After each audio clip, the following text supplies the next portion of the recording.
Let us look at it from a Christian standpoint, right? You're this gentleman, you grew up in church, your family trained you in the ways of the Lord, right?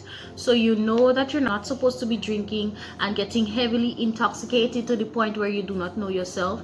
You're not supposed to be smoking herbs and these things that can cause you to get high or whatever the case may be. You're not supposed to be fornicating. You're not supposed to be committing adultery. You're not supposed to be coveting people and stealing and all these things. So these things, these are part of you. This is a part of you because you grew with that as a child.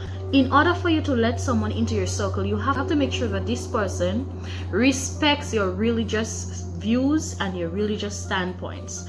So if you're a Christian, yes, you can associate with people that are not saved.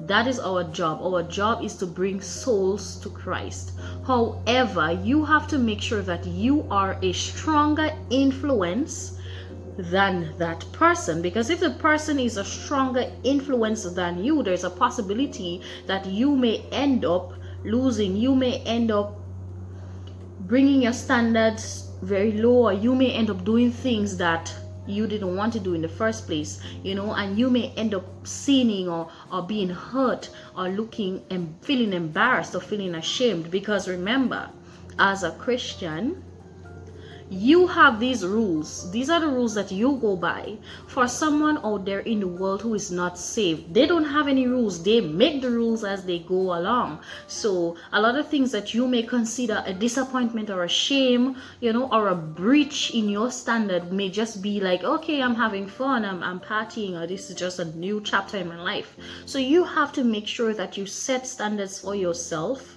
in the beginning.